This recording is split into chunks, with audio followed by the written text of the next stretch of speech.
రేయ్, ఎక్కడ దాకా పారిపోయి వచ్చావురా? శంకరగిరి దాటొచ్చాం గ్రాని. శంకరగిరి మాన్యాలు పట్టిపోయేలా చేసింది కదరా నందిక. భూమి నుంచి ప్రాబ్లం వస్తుందనుకుంటే మనకు ఆ నందిక నుంచి ప్రాబ్లం వచ్చిందేంటి గ్రాని? రేయ్, దానికి నా మీద ప్రేమ కన్నా ఆ విరాట్ గాడి మీదే మోజు ఎక్కువ అని అర్థమైందిరా. ఇప్పుడు ఏం చేద్దాం గ్రాని? ఓ పని చేద్దాం, వెళ్లే దారిలో గుడి ఎక్కడన్నా ఉంటే ఆగుదాం. దేనికి? ఆ దేవుణ్ణి అడుగుదాంరా మనం ఇప్పుడు ఏం చేయాలనేది. ఈ ప్రపంచంలో ఎవ్వరికీ తెలీదు, ఆ ఒక్క దేవుడికి తప్ప.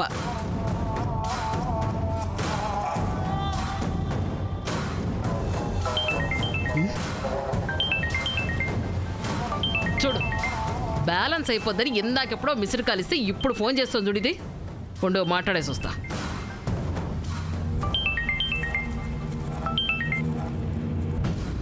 హలో, ఎక్కడున్నారు గ్రాని? పైన ఆకాశం, కింద భూమి, మధ్యలో మేమిద్దరం. అదేంటి వెటకారంగా మాట్లాడుతున్నావు? లేకపోతే ఏంటే? ఆ విరాట్ గాడి మీద ఎంత మోజు పెంచుకుంటే మాత్రం మమ్మల్ని కేసులో ఇరికిస్తావా? వాణ్ణి విడిపించుకోవడం కోసం మధ్యలో మమ్మల్ని బలి చేస్తావా? నువ్వు మంచిదాని అనిపించుకోవడం కోసం మా బతుకుని ఇంత అధ్వానంగా తయారు చేస్తావంటే నందిక. గాగు గ్రాని, అసలేం జరిగిందని నా మీదిలా ఫైర్ అవుతున్నావు నువ్వు? ఇంకా ఏం జరగాలే?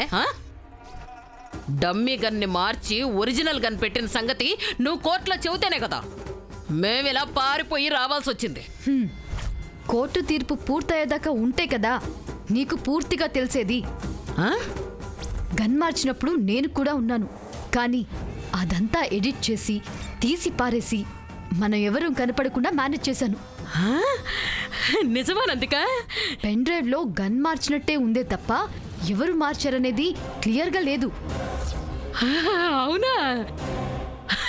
అంటే ఆ పెన్ డ్రైవ్ లో నువ్వు తెచ్చిన సాక్ష్యం వల్ల మేము దొరికిపోయే ఛాన్స్ లేదన్నమాట. ఉంటే నేను కూడా దొరికిపోతాను కదా. ఓ సిరా బంగారం, ఈ సంగతి ముందే చెప్పొచ్చు కదే. పూర్తిగా తెలుసుకోకుండా మీరు పారిపోతారని నాకేం తెలుసు? సరే, అయిందేదో అయింది. ఇప్పుడు పూర్తిగా విరాట్ నా వాడైపోయాడు.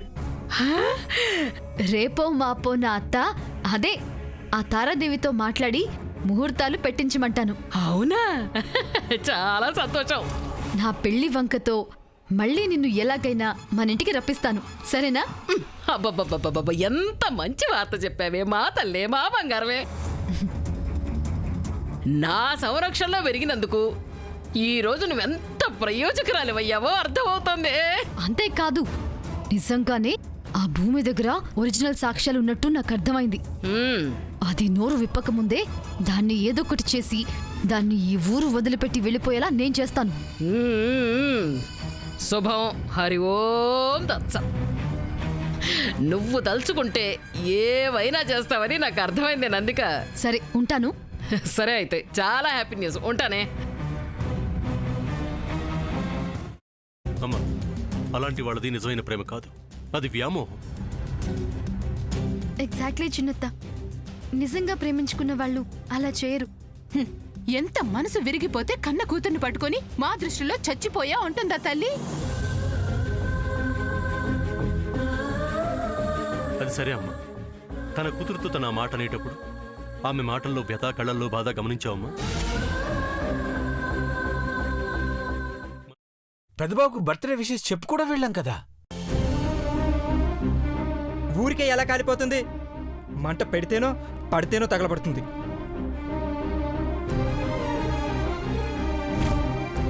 కరెక్ట్ చిన్నబాబు, నీకొచ్చినట్టే నాకు డౌట్ వచ్చింది. పార్వతే షర్టును తగలబెట్టిందనుకుంటా.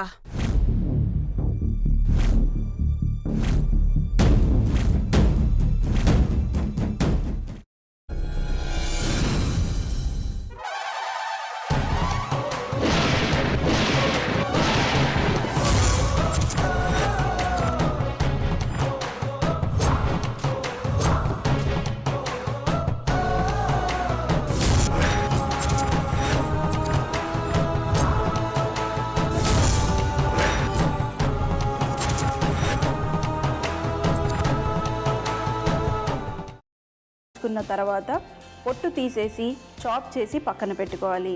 ఒక ప్యాన్లో కొద్దిగా నూనె వేడి చేసి అందులో ఆవాలు, మినప్పప్పు, శనగపప్పు, కరివేపాకు, సన్నగా తరిగి పెట్టుకున్న ఉల్లిపాయలు వేసుకుని 1 నిమిషం పాటు వేయించుకోవాలి. ఆ తర్వాత కాల్చి కట్ చేసి పెట్టుకున్న వంకాయని కూడా అందులో వేసుకుని బాగా మిక్స్ చేసి బౌల్లోకి ట్రాన్స్ఫర్ చేసుకుని అందులో తగినంత చిక్కటి పెరుగు లేదా పల్చటి పెరుగు వేసుకుని మిక్స్ చేసి అన్నంతో కానివ్వండి, చపాతీతో కానివ్వండి సర్వ్ చేసినా చాలా బాగుంటుంది.